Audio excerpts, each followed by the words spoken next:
So I built a fire this morning. I've been gathering kindling from my courtyard for weeks, and there's the leftovers of a really small log in there, and I used a ton of like accelerant, but it's gonna go out. It's gonna go out fast because it's mostly kindling, and I don't have like a bigger log, but it's actually generating quite a bit of heat. And I've got all my little things going, all my little, what are they called? You know, like heaters, radiators that you have that are like this. Let me show you this thing. Because the heat went out because it got so warm. So it was like, I don't know, 75 degrees, at least 70s in the sun yesterday, and then it got into the 30s overnight. That's crazy. But there's nothing like a fire. I just love having a fire and having a fireplace where I can actually burn wood. Yeah, it's very nice. And the kitties, so they still want to go outside, but it's chilly. I'll let them out in a minute. I want to wait till it warms up before I let cold air in. In the meantime, it's time for my first cup of coffee.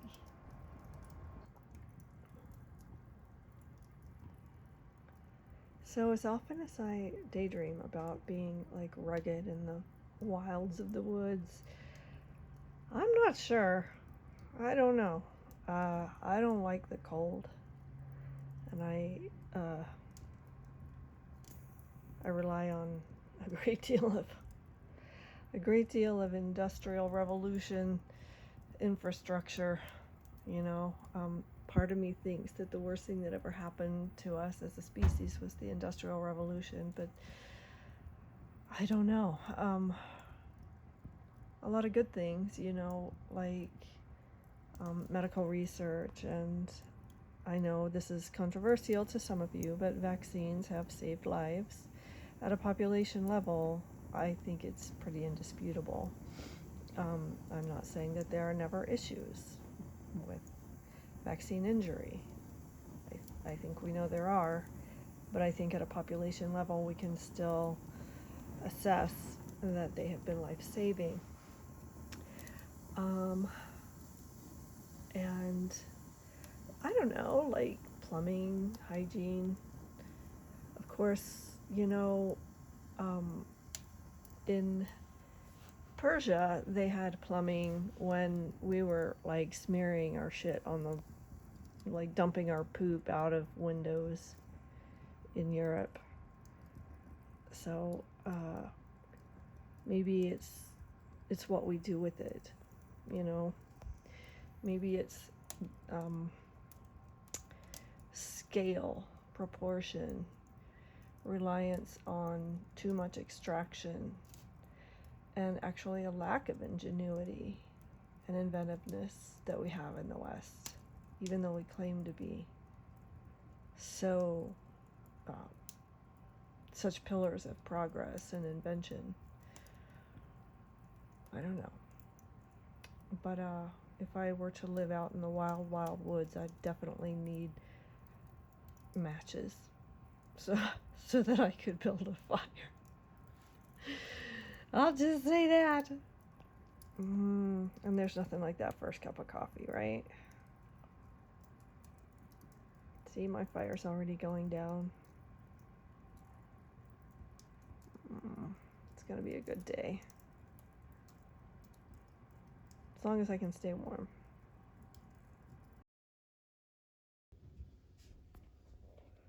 Okay, here we go. So, this is my heavy resistance band, and I am squeezing outwards or pressing outwards laterally, both feet, both legs. I'm just going up and down. And I'll do this about 6 or 8 times.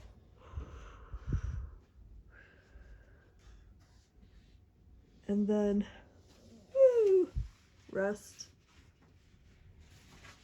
And I did some resistance work the other day outside, in my little newly cleaned patio, and then squeeze, pulse, and the next day I felt it, and I'm still feeling it. These resistance bands are quite something.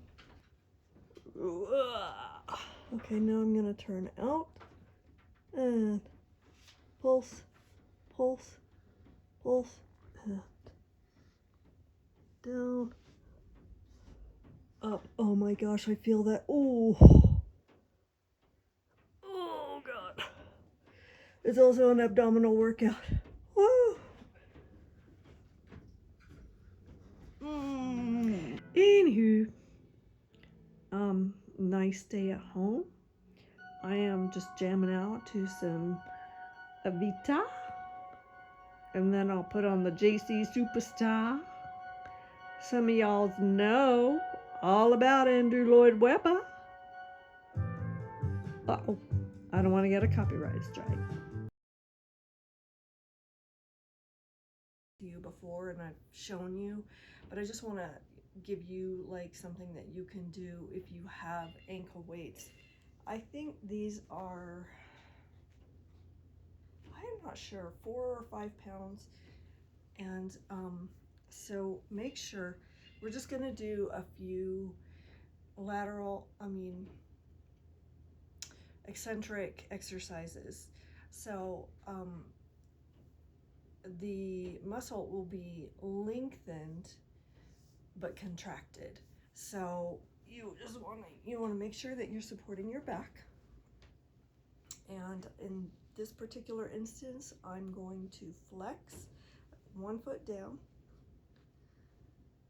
and I'm just going to go straight in parallel.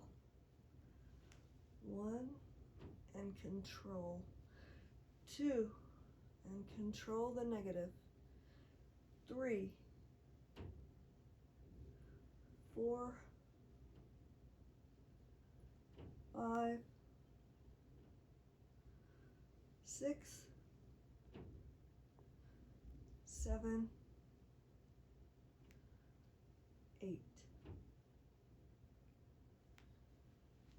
Relax and switch.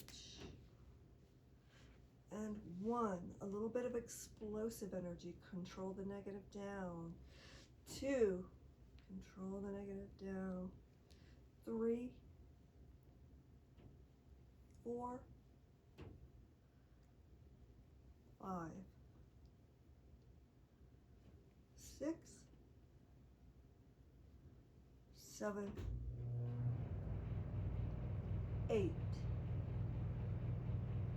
Relax.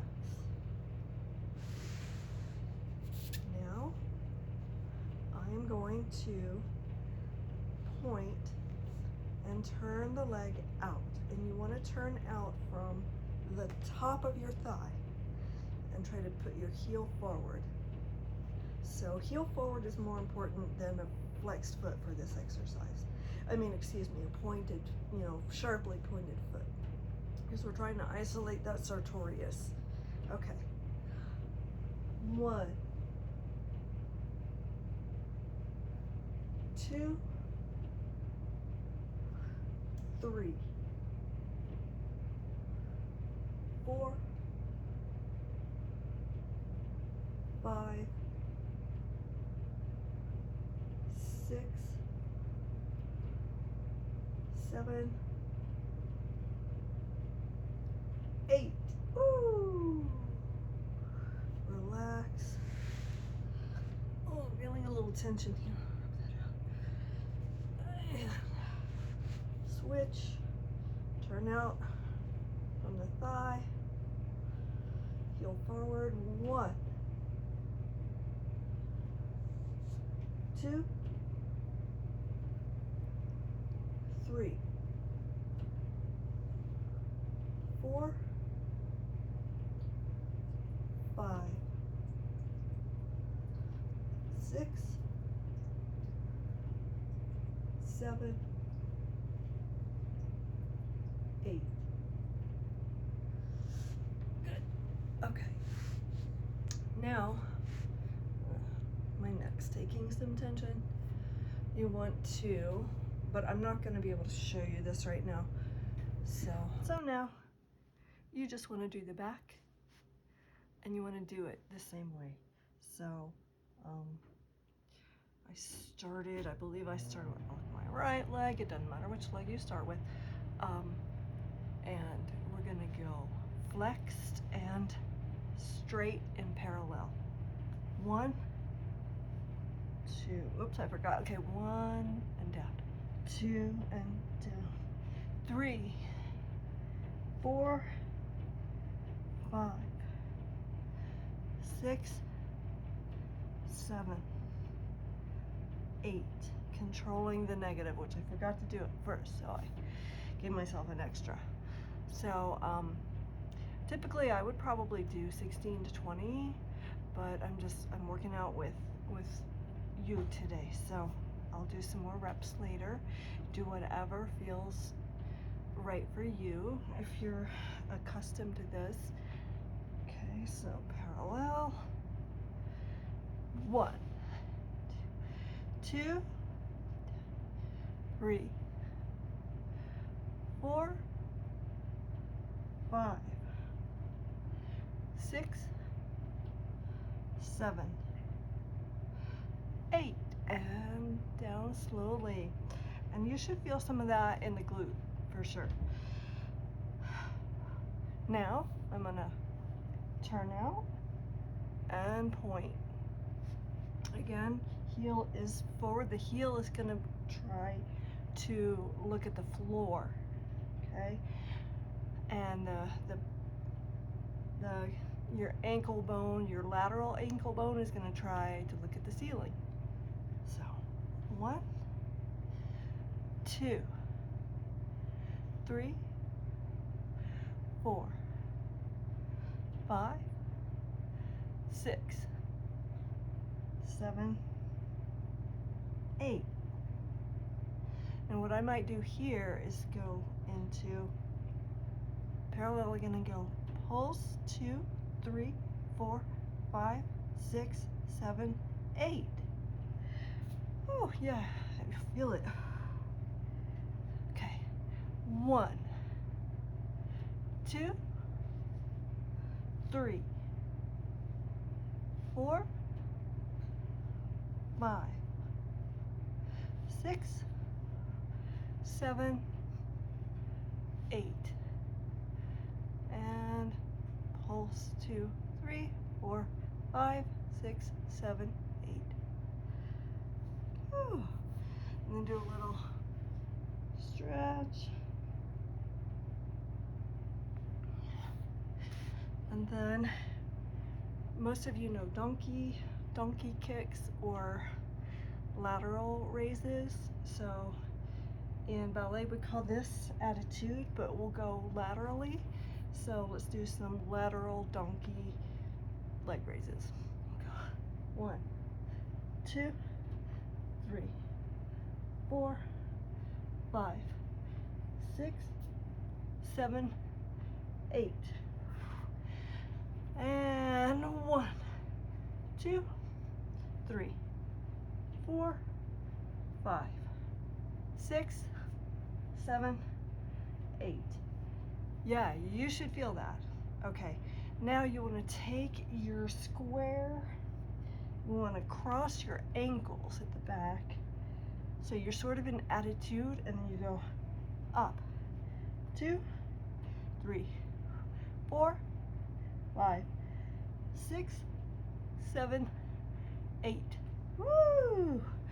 Sister, that burns. And cross at the ankles, attitude, knee to the side. You want to lift the inner thigh toward the ceiling. 1, 2, 3, 4, 5, 6, 7, 8. Woo, sister. Stretch. Okay. All right. So that's a good start for today. As I learn more about how to use my resistance bands, I'll do a few exercises with those too. Yeah, just this is just a good, you know, as most of you know, if you've been with me, I am practicing pacing. So you want to exercise so that you don't continue to decondition, but you're not necessarily looking to fatigue yourself to the degree that somebody really looking for a lot of anabolic growth is. So you pace yourself. Like, this is probably a good place for me to stop. I mean, really honestly, and then have some food. You want to watch, for those of you who are dealing with long COVID or ME/CFS, you really do want to pace. And there's a whole bunch of good stuff on YouTube about it. I really recommend that you look into some of these channels, and I'll try to find some and link them or tag them, whatever. But yeah, thanks for doing this with me this morning. And blessed Mayday. Today is Beltaine. It's a very important holiday for pagans. It's when we celebrate the ritual of fertility. It's kind of like Easter in a way. It's like Ostara, and very often pagans used to light bonfires all over the village. And sorry, I don't know if it was an editing glitch or if my camera stopped. But anyway, pagans used to light bonfires all over the villages, and you know, sometimes run to the forest and mate and bring forth new life. It's a very Dionysian, bacchanalian holiday, and it is for pagans and those who follow the Farmer's Almanac. It's the beginning of summer. So hail and blessed be.